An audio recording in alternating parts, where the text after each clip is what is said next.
Welcome to episode 26 of the Air Hug Community Podcast.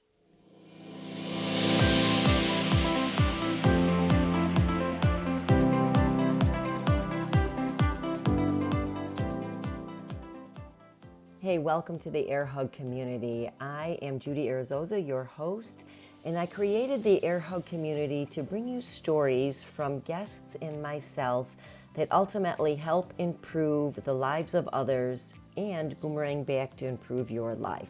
So we cover all sorts of topics like relationships and personal development, how you see the world, and just behaviors that actually affect yourself and others. So strap in, sit down, welcome, and thank you so much for joining in. Our guest today founded the very first in our nation consultative organization around sexuality awareness.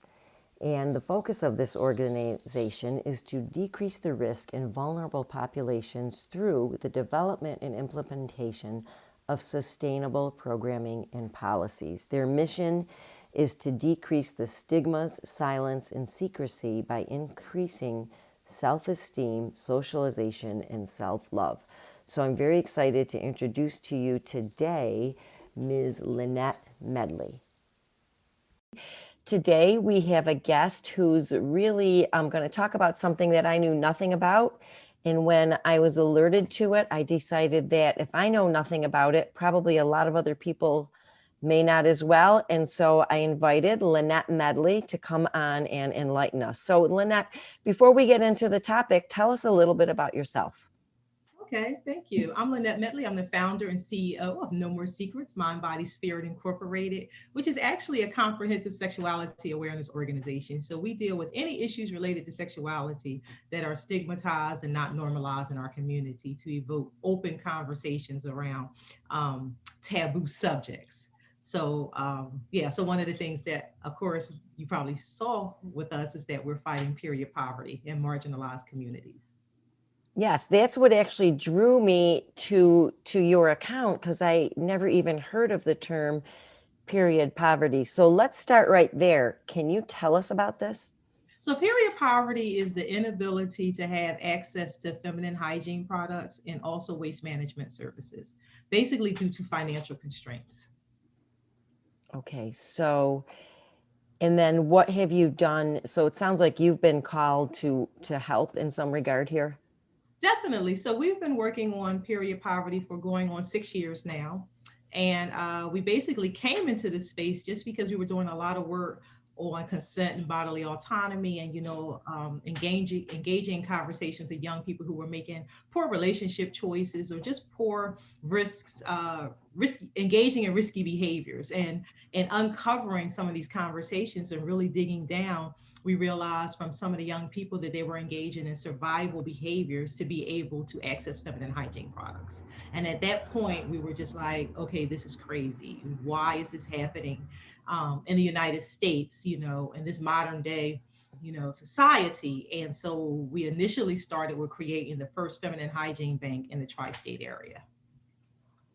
Very interesting. And so at the end of the podcast, at the end of our talk here, I'm going to let you go ahead and give us information, and I'll also put that in the show notes. But what tell me more about why you felt compelled to create No More Secrets. Well, I think I created No More Secrets because there was a lack of communication around sexuality related topics in especially marginalized community. I would say the Black community, that there's such a stigma when we talk about anything related to sex or sexuality. So it basically increases the chances for people to engage in risky behaviors or just not make safe choices or even get the correct medical services that they might need. A lot of our community, especially Black community, is always what happens in the home stays in the home.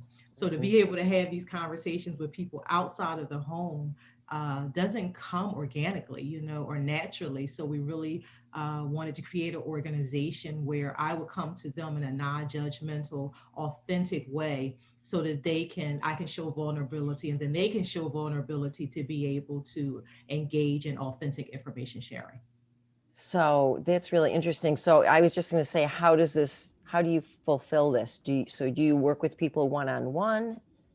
Yeah, so overall, my practice is really a counseling, education, and therapeutic practice. So, one-on-one, group, family sessions, couple sessions, and then we do a lot of educational work within schools or communities, just to be able to have these authentic conversations in our community.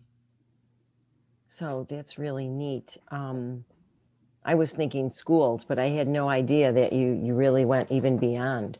Definitely. So into more, from adolescent on up.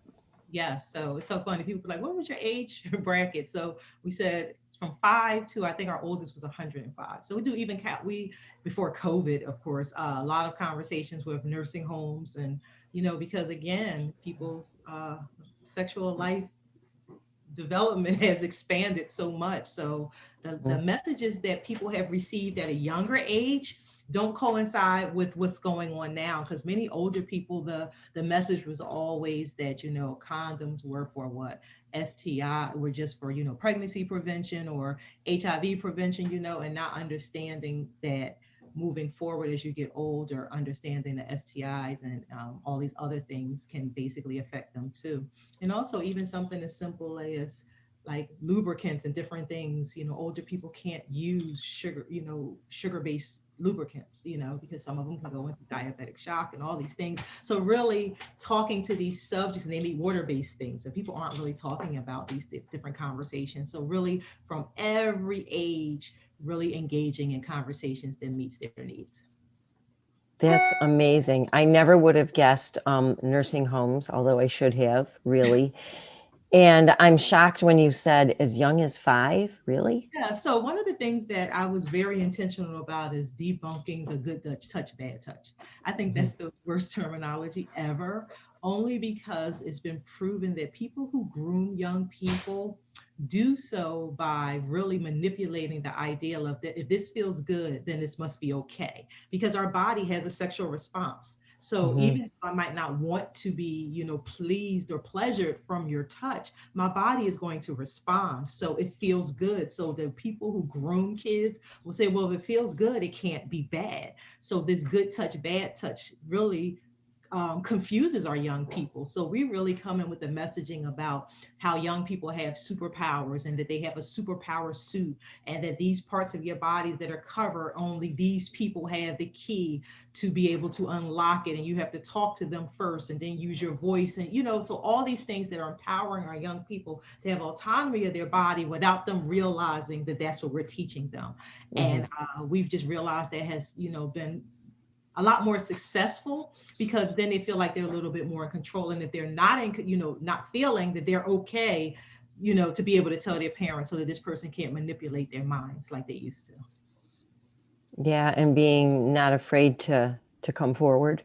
Definitely, and coming forward. And then even we start with very young people, teaching them the correct parts of their body. That is so important, because one of the things that we've realized and we've seen in courts all the time is that many cases get thrown out because someone uses a nickname for a body part, like a Kit Kat or a pocketbook or whatever. And, the person's like, well, that's not what I did. And you can't give them the information because you're feeding the witness. So it's so important for our young people to know the correct terminology for their body parts, because when they go into these questions and in courts and all these different things, they have to know that, because otherwise they'll be like, oh, they just talked something that's not even associated with the body. So that's why we are intentional about teaching young people their body parts and their functions. Wow. And that's something never really thought about, that if parents or whoever is bringing them up don't use those words, how else will they know them until they get to what, school? Yeah. Yeah, Wow. And then even that could be a little bit hard. definitely. Definitely. I Wow. think the more that the way that we see empowering people to love and accept their body in totality is to really teach people what their body is.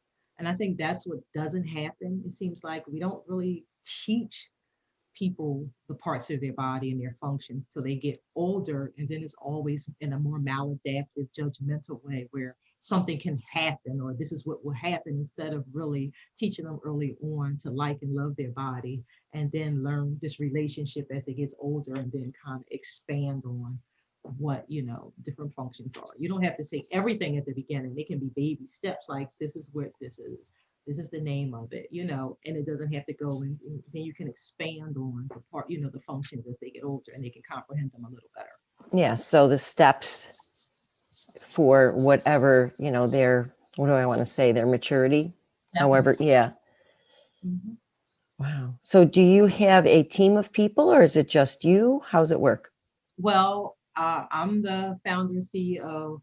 Naya Malone is the executive director. And then what we operate with are usually interns from medical schools or nursing schools or other colleges or whatever. We partner with osteopathic, we partner with Thomas Jefferson and different people. And that's how we kind of roll out most of our educational programs because they have a lot of trained people who like to engage with the community, and then we're the community pulse. So we were doing a girls talk series with osteopathic where they were med students and got people who were studying obstetrician, OBGYNs Institute. I had to remember one was American Women's Medical Association, the other one is their OBGYN club. So we partnered because they wanted to be able to engage in authentic conversations and really have these conversations with young people in the community. And one of the things that we always have issues with is we're in the community, but the community doesn't always have finances or money to be able to pay for services.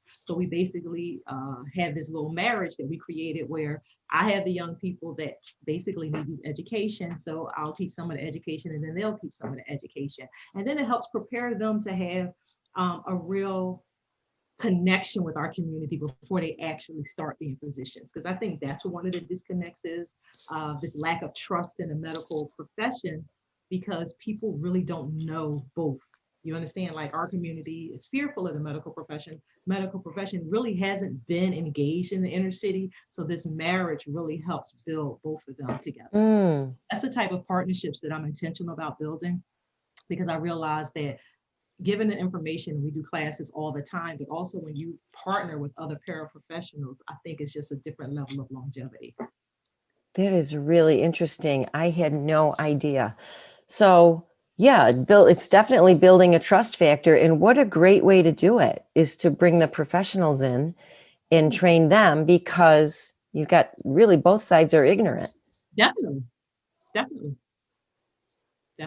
And that just bridges the gap. And it's, because you have to remember systemically, the Black race is fearful of medical professions as a whole, just because of, the societal trauma that they've engaged in. So I think it's so important at this level to really bring some of our young people on, because, our young people are basically what's going to be, changing the face of everything. So changing the trajectory in which we go into. So I think sometimes bringing in young people with a positive experience with some people who they can trust will basically allow them to have this open voice and this conversation to be able to articulate their wants, needs, and not feel fearful about talking to medical professionals. Yeah, and then it will grow from there, I'm guessing. Yeah. And have you started to see some positive outcomes? Oh, definitely. Because for the young people, where before they would say they wouldn't ask questions at the doctor or ask, or be okay with telling their mom to leave the room or, all these different things, or ask different things about, well, how does this work? Or why is this happening like that? Because we always thought that they didn't have a space to really articulate what was going on. And they're learning that it's okay to do that. Wow, I felt like it was discounted. So again, some people I think have been in the profession for too long, or I don't know, where they're not open to really receive information. They kind of just want to talk at you. So when you're really talking about how you feel about something, really being able to say, hey, wait a minute, that's not what I'm saying. I'm really having this issue, and being able to reinforce it. And yeah, advocating for themselves. Definitely. Yeah, that's amazing. And I think as a kid, I was very shy. And I'm thinking back to like, I would never advocate for myself, until I got much, much older. So I love that you're intervening early with even as young as age 5, which is great. Yeah, You definitely. know, what a beautiful skill you're able to actually provide for this community. So I have a question. What has surprised you the most about No More Secrets and how it's gone along? Well, I think one of the things that I think I put it, one of the things we most again in coming into the menstrual equity period poverty menstrual justice space is just how discriminatory and racist it is. The menstrual space is very white, it's very racist, it's very polarized. So coming into this space again organically, because again, I'm not a menstrual movement or a period poverty organization, but I kind of took on this baton or this and just really trying to infiltrate it and then to intentionally um, uplift and empower marginalized BIPOC, refugee, immigrant populations, you know, Latinx populations, undocumented populations. I just ran into a lot of discrimination. Uh, Wow. and I still do. And it's amazing to me because you would think if their platform, as they say, is to end period poverty, you would welcome someone who's giving out more products than any other organization in the nation. We give out over 38,000 products a week. A Last year, week. a week. Last year, we Whoa. gave out 1.9 million products. We gave out almost 2 million products. And we don't. And where, how do you, what kind of, how do you rally to get them? So we ask for donations from our community. A community has been donating. People give finances or whatever. We do Mhm. not have any brand partnerships or corporate partnerships or sponsorships. As a BIPOC owned and operated organization, which is ironic. Everybody's like, how don't you? Because the menstrual space is racist. That's all I have to say. So that's how many products. So we give out every day we give out between 50 and 60 menstrual bags with a 3 to 5 month supply of products in our community. In Me the and my tri-state area. in the tri-state area. Yep. And we ship nationwide also. So we give directly. So this is the difference in our organization. We give directly to the menstruator who is suffering from period poverty. We give directly to the home. So we might be in one home and we're giving out 10 bags. We give a bag to every menstruator because our position is to give dignity and pride to a community to allow them not to have to worry about something like menstrual care when they have all these other issues as underprivileged, underserved, overlooked um, people Mhm. in our community. So this is one thing. They're worrying about electric, they're worried about food, they're worrying about housing. They have all these other things that they're worrying about just to live and survive. So to me, giving them this bag, and that's why we dress as we do with these little happy outfits, is to give joy. Because some people give it in a way of pity. We give it in a way of pride that, hey, we're enabling you and empowering you to be able to deal with your menstrual health needs, not have to worry about engaging in anything illicit or irresponsible to be able to get these and be able to meet your menstrual needs for at least 3 to 5 months. So we give a 3 to 5 month supply, and we say 3 to 5 depending on the flow. If you have a really heavy flow, it might only Sure. be 3, but we pack bags. So we give out more product than any other organization in the nation And, directly to curators. So most people give to homeless shelters or to a facility and all of these things, and they only give like these little packets. They call period packs with like for one period. mhm. I don't know what that's going to do if you're in period poverty. Now, if you're dealing with menstrual insecurity, and you're waiting to get paid, or you're waiting to get to the store, or you're waiting for your mom to be, that's different. But I'm dealing with populations who don't have products, won't have products, and don't have access to them because they can't afford them. And how do you actually find these people? How do you find the Oh, people in the need? well, people fill out the application, which is a very small. Most people now find us on Instagram. They will email us, Mhm. whatever. Word of mouth travels more than anything else. Again, like I said, I came into this space because the young people were basically saying they were engaging in these acts. So we created the banks. And when we created the banks, the community was like, oh, Miss Lynette, that is so nice, but we can't get to you. We don't have the money to get to you. We don't have the finances to get to you.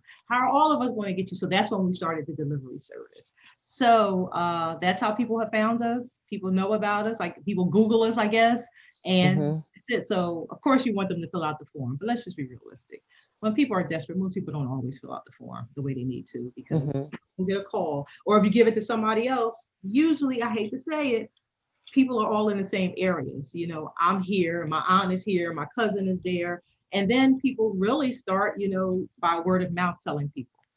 And so it spreads that way. And they're like, hey, but All that's right. a good thing as far as the fact of getting the word out, Definitely. right? So, yeah, it spreads. So that's why we like to spread about the need for people to donate to our organization so that we continue Yeah. to our community. Well, I want to make sure I put in the show notes how people can donate and how they can find out more. So I'll make sure you give me all that information and we'll put it in the show notes.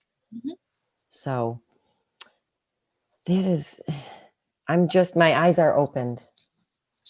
You know, it's beyond being shy and not really willing, we're not being embarrassed to talk about things, but also having a real need and a need for supplies and not knowing what to do about it.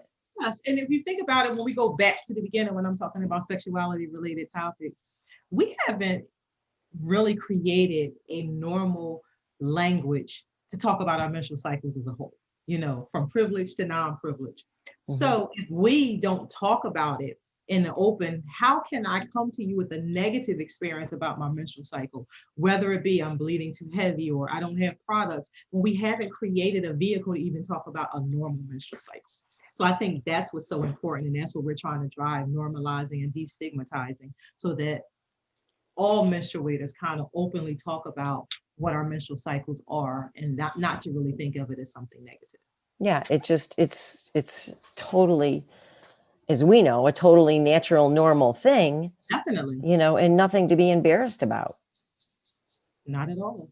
Yeah. But I think, you know, we live in a society, you know, we live in a patriarchal society that basically demonizes and demoralizes anything that has to do with just the female body. So I think one of the things that's going to be essential is that menstruators, trying to be conclusive, that all menstruators really start pushing the envelope. You know, it's weird. It's so funny. So last night I was looking at, you know, because Black History Month is getting ready to come up. And I was looking at all these documentaries on Netflix or whatever, and they had some things around Martin Luther King and different things. And just in response to, you know, Martin Luther King just Dave served, you know, day just going and his birthday just passing, you know, he just kept talking about the need to fight for equality for Black people to be able to access school, to be able to go to work, to, you know, and I laughed to myself and I'm like, wow, this is 2021. And I'm fighting for the same thing for girls. Like, because 1 in 5 girls suffer from period poverty. It's been proven. So they miss out on school. They miss out on job opportunity. They miss out on tutoring services. They miss out. So if a girl or a menstruator who has a menstrual cycle, and so many of them tell me they just stay home. So if you stayed home every menstrual cycle because you didn't have access, yeah, imagine how much academic time they're missing from school. That's a lot of absenteeism. But we've never correlated with it because they're just like, oh, we just stay home and bleed because there's no way I can go to school. I'm like, what? So I think that's what just baffles me. And then I think that's what gives me the power and the, you know, that's what keeps me going, because I just can't in this day and age allow people not to be able to reach their full potential because they don't have a menstrual product. Like, to me, this is just crazy. That is crazy. We've been doing it for 6 years. This is our 6th year doing this. And I'm just like, wow, we're still fighting this battle in 2021. It's just interesting. Well, clearly there's a huge need for it. Definitely. You know, just based on the fact that, but I'm just amazed that you can come up with 3 to 5 months worth, and it's pretty much all just private donors. Like, you've gotten none of the donations. Like MLK Day, we had about 5 organizations do drives. So it's really, that's what I always say. when it's meant to be, it's meant to be. Because I have to be honest. I did say when I first started, well, when I run out of product, I'm done. I'm not doing it anymore. And we have never run out of product. It might be church drives, it might be community drives. I mean, it can be anywhere, but people do drives just so that we have these products because, again, they've seen that we're not the ones who have these partnerships where, brands are just giving us donations, but they see us out there, like in the cold, in the rain, during protests, during COVID, when the Mm-hmm. streets were empty, we were out there giving out product because we had families who couldn't go get in line for food drives. Like I'm thinking, you have food drives because people don't have money to eat. If I don't have money to eat, where am I getting money to buy menstrual products? So they're like, we're basically menstruating now. We can't go anywhere. We can't go get COVID tests. We can't go get any products, anything we need because we need menstrual products. And then I'm like, They okay, basically, yeah, they're in jail. they're They're in in jail. menstrual We jail. had to meet that need. And I just, like I said, I'm just trying to intersect these conversations. So when people think about food or housing insecurity or anything around poverty, they realize that menstrual insecurity and period poverty is real. And then it just amazed me that somebody had just asked me, I was on a radio show and they were talking about how menstrual products were added to HSA and FSA benefits and how beautiful it was. And I know they probably didn't think I was going to have the response I did. I said, well, I'm confused that people could sit at the table and say that, okay, menstrual care is a necessity, is essential. It's a medical device. We're going to add it to FSA and HSA benefits. And no one at that table said we should add it to Medicare or Medicare benefits. So when 85% of Black and brown and disabled bodies were losing jobs, you added it to something that half of our population who needs it can't access it. So like Medicaid, it's not part of like Medicaid? No. Well, that's ridiculous. I mean, like, it's They don't almost, They don't wow. cover any type of toiletries. And I don't think people realize that. Well, even basic hygiene, how could it, I mean, to me, I would think, they don't cover menstrual supplies as a whole. They do cover Rogaine and Viagra, but they don't cover menstrual products. wait, can you say that again? It covers Rogaine and Viagra. And not menstrual products? No. Wow. Wow. People, are you listening to that? Oh my gosh. That makes no sense. No, it doesn't. But that's the world we live in. Because anything, again, it covers things that are male-centered or male and female-centered, but not just female-centered. And again, I don't think menstruators or women are pushing the envelope enough. I just don't think that it's enough of us saying that, hey, we need to do something different. Because again, I'm sure there were some menstruators at the table when they were talking about the FSA and HSA. And I'm like, I don't understand how no one said, okay, this makes no sense to just add it here. How do we change? So I think that's why, again, we're dealing with so many marginalized populations not having access. How are they going to get in when they're making $200 to $300 a month off of public assistance benefits? And they still have to pay their utilities bills and get menstrual products. And it's funny, I used to be in a line in stores and I would always see people who would say, hey, can I buy your food with my card, the EBT card? And you give me the money so I can buy these other things. I'm like, why are they, I'm thinking they're getting over. Oh my goodness, this is just a scam. But now, after talking to people, it's because they don't have any money that comes to them for toiletries, from even toothpaste to toothbrushes to, it's nothing that's covered for that part with menstrual products. No personal hygiene. Wow. It has to come out of their own, whatever funds they have from their cash. Well, personal hygiene is not optional. I mean, we need it to actually be healthy. To be healthy. Yeah. You wonder why we have so many health disparities in underserved populations. Mm-hmm. Totally never thought of that. It kind of keeps them unhealthy. And I always tell people too that just like we're talking about food deserts and marginalized populations where they don't have access to healthy food or supermarkets so that they can get fresh vegetables and things, same thing with menstrual products. There's no stores. They don't have Targets and Walmarts, right near them. So they're in these corner stores where I went in half of them, like a pack of pads is like $15 to $16, like because it's marked up in these little corner stores. Or so they're price gouging They're price besides. gouging. So there's so many different layers. Like one thing Yeah. about it, the more marginalized you are, the more hoops you have to jump through to be able to get access to healthy products and services. So how are you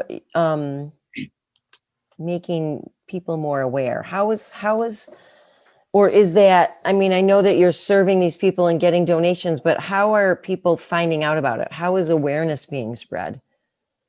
Well, awareness is being spread because we, like you said, we lobby for different bills whenever we get a chance. Working Okay. media outlets, from newspapers to magazines or whatever, really explaining what needs to be done. And then we also use our social media platform for a lot of advocacy and education, and partner with other organizations. I think one of the things that I learned early on when I was really, like you said, trying to do this work, and thinking that I had to go to like the menstrual brands and organizations, I realized that the best thing to do was really to go on the medical side. So I was intentional about partnering with hospitals and physicians and doctors and Okay. OBGYNs and GYN, family practitioners, pharmaceutical people, just really having these conversations because they looked at it from I presented it as a health disparity in our community, something that we need to address because if we don't deal with this, then you got uterine infections, vaginal infections, cervical cancer, all these things that could lead to other things, toxic shocks, because we're not giving them access to menstrual products. So I think I was able to put a spotlight on it from the medical profession. And then that's when other physicians kind of thought about it, and we had went to a couple of events. So we have two partnerships with two physicians at Thomas Jefferson. We're doing research. One is the menstrual norms of women in Philadelphia, and the other one is period poverty experiences with youth through the use of photo voice, where they'll be taking digital pictures of their period poverty or period experience. So I kind of did it that way, so we can get some literature out there, some studies, some research, because we all know that funding is driven by research. But how can you do research on something that people don't know exists or don't believe exists? So this way, this creates some research and some anecdotal information so that it can feed policy change. so, wow, that's really interesting. And I think going to the medical people who understand the significance and severity, it's not a convenient thing, but what I think a lot of people haven't realized is how far out into other areas of their life it reaches. They're missing education. They're, like you said, if they need a COVID test, they can't get a COVID test. They can't go, they can't leave the house. Definitely. And even keeping jobs. I mean, one of the things that we realize is that a lot of the people who are in these earn programs, what used to be welfare to work or earn programs, they would lose jobs constantly because, we always had these people who gave them the outfits to wear and one pair or two pair of underwear, and, to get them together, but no one thought to give them menstrual products. So they would miss jobs or miss time at job or constantly be going to the bathroom, and they would, employers would get rid of them. So I think, yeah, and it'd be kind of embarrassing to say why. definitely when they have one or two pair of underwear. And I think that's one of the things that I was trying to tell a lot of administrators and educators, that if you're in poverty, and I don't think people really understand poverty, and that's what I realized from having conversations, is this assumption, they have this assumption that people have access to more than what they do. So most people who were wearing uniforms maybe had one uniform or maybe two, maybe three pair of underwear at the most. So I go to school and my menses is on and I don't have proper care. Even if I get one at the nurse, that might be fine.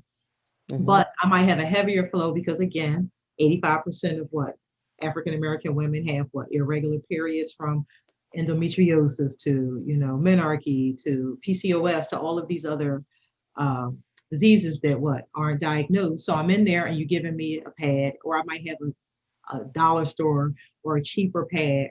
So I'm bleeding through the one uniform or one pair of underwear.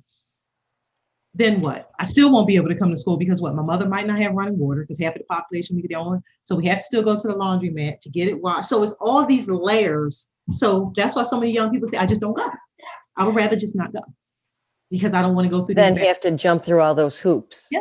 So I think that's what it is. And that's the same thing with these young people who are in these, welfare to work or earn programs. They don't have a whole closet full of, products or supply, clothing or underwear and different things like this. So if they mess up that one or two, they don't have anything else to wear the rest of the week. So, and laundry services, that costs money. Not everybody has washer and dryers in their house or running. That's amazing. There's so much, I think, that we take for granted, that I have taken for granted. Definitely. And I think that's why we were being intentional about the education and awareness, because we would always get these comments that would just give everybody a menstrual cup or give everybody a reusable pad. And I said, that is great if I could give it to someone who could clean it properly. I can't give it to people who live at home who don't have ongoing utilities. I will be causing even more infection. And then many populations don't believe in insertions. It can be cultural, it can be religious, it can be their beliefs. Not everybody believes in that. And the other part with the reusable pads, many populations, again, don't have their own washer and dryer, running water. In the state of Pennsylvania, it's a health code violation to wash reusable diapers or pads in laundry facilities. So that's why you can't wash them in a laundromat? Health code violation. Never knew that.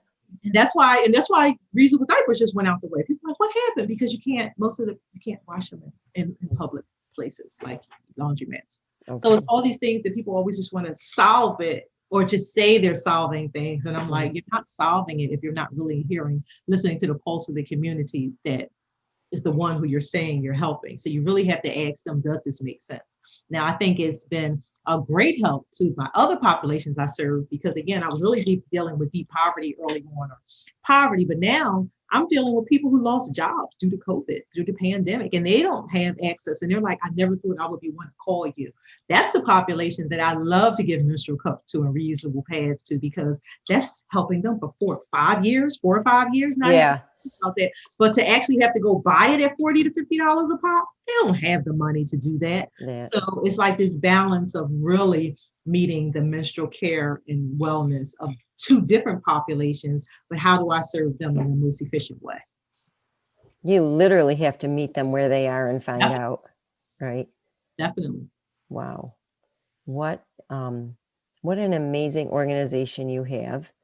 And what you've done to have to come up with that and thought of that is a blessing. And I always like to say that things happen for a reason, and so I feel like, do you feel like the No More Secrets has led you down this path to actually help this very specific population with a very specific problem? Definitely. I think this was always my destiny. Never knowing that this was going to be it. I'm like, because I'm in the streets and people are like, there go the pad lady. Hey, pad lady. Never thought I would be the pad lady, but I think that everything that happened before was to get me to this point. And I'm grateful, for the opportunity that I didn't see it and say, okay, I'm gonna run from it, or I'm not going to do something about it. Because I think one thing is that the community, accepts us. They're allowing us into their communities. They're allowing us into their homes to deal with something as private as a menstrual cycle. You understand? So it actually allows me to gather information that most people don't gather. So when I'm giving out products, I talk to every individual that we deliver to, because I need to know what their cycle is like. How many pads are they going through? What do they use? Why? And that way I gather information. So sometimes when they're like, my 9 or 10-year-old is bleeding through this many pads, I'm like, okay, that's not normal. How can we refer you to a health professional? I don't have insurance, but these are the health centers in the neighborhood. So I'm really connecting them. So we're not just giving out products. We're actually creating a network of other resources, whether it's food resources, whether it's healthcare resources, whether it's, physicians, because we're in a space that most people will never be able to be in. What's amazing is you have this, I can hear it in your voice, this knack for getting people to trust you.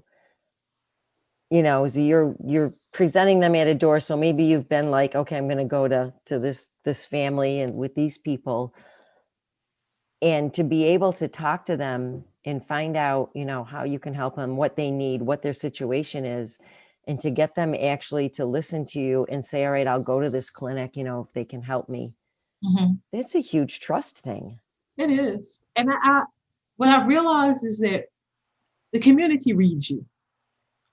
They read you. They can discern whether it's authentic, whether it's BS. They just can. I just think they can. And I think that's what's always been an issue with other people trying to do. They're like, Lynette, they're not responding to me the same way or whatever. And I think it's because I don't assume anything. I don't assume anything. Even when I'm calling, I'm like, okay, I got your referral form. I see that you asked for these things. Is there anybody else in the home? Is anybody else? And there's like, what? Somebody else can get something? Like, it's only not from me. And what do you want? Whatever you can give me, man, whatever you can give me. And I'm like, okay, well, if you had a magic wand and I can give you whatever you want, what would it look like? So really engaging, and from them trusting, and I'm trying to empower them and not judge them. Because what I don't do is ask a whole bunch of questions. Like, why do you need this? And what's going on with you? I don't do that, because what happens is, by listening, they end up telling you everything anyway. Yeah. I think that's what people don't. It's like they feel like they feel like they're in control of it, and they're giving them or handing. No, to me, I'm giving them a hand up, not a handout. To me, that I shouldn't be having these conversations. I think that's what it is. I don't think I should be having to do this. And I don't think that they should be without menstrual products. So to me, it's just like, you should have these anyway, because this shouldn't even be something that we're dealing with in the United States. Yeah. That's how I feel. So when I'm talking to them, it's like, you deserve these because you should have them anyway. And I think that's why the conversation is different. And somebody has said, do you ever think that people are getting over on you, or, manipulating the system?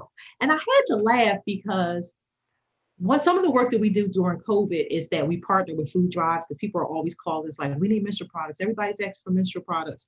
And I said, you never question a person coming up in a Mercedes or a Lexus and they're getting, you never say, oh my gosh, they don't need the food, or, oh my gosh, they don't need the clothing.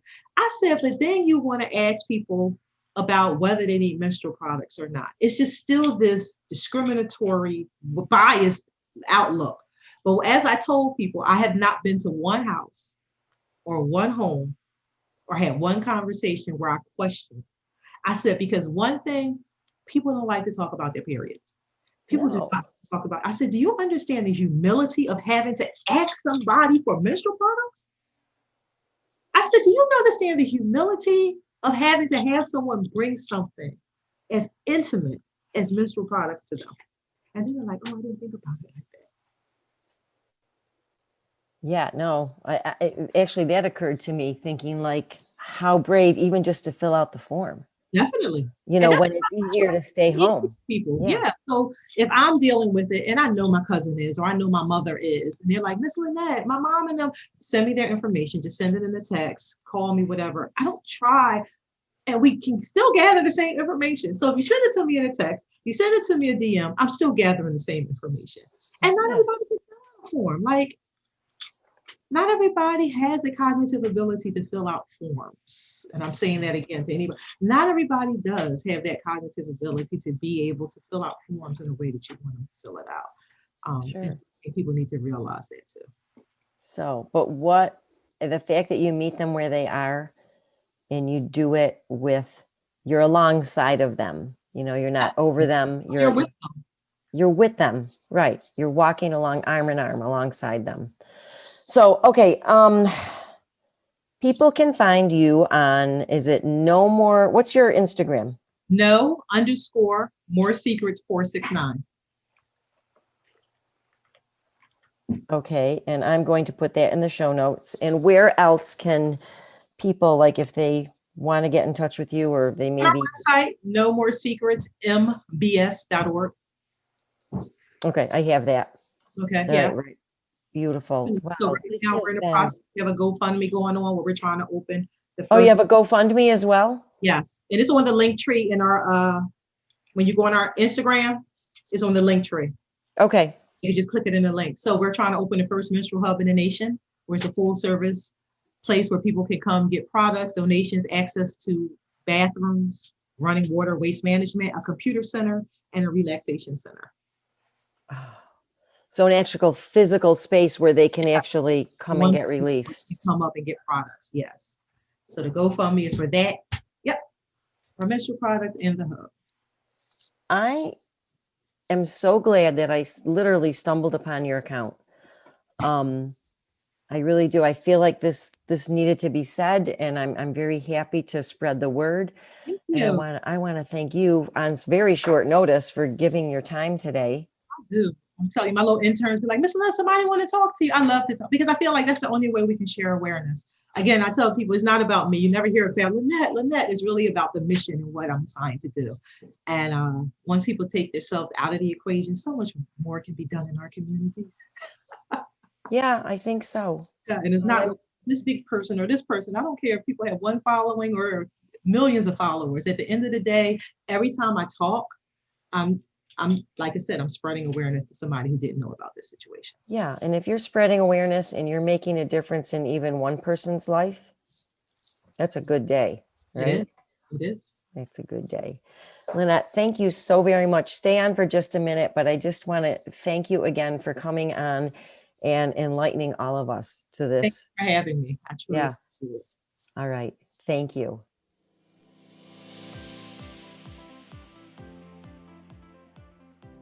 For more information on No More Secrets, please see the show notes. And I would like to thank you for listening today. As always, it always means a lot to me to be able to bring on a guest who is really changing the lives of others. And Lynette is doing it ever so humbly. I love how she talks about working with people and turning it around and being a very, very compassionate listener. So do me a favor, please leave a review here, subscribe, and share this podcast with others. Take a screenshot and put it up on your social media.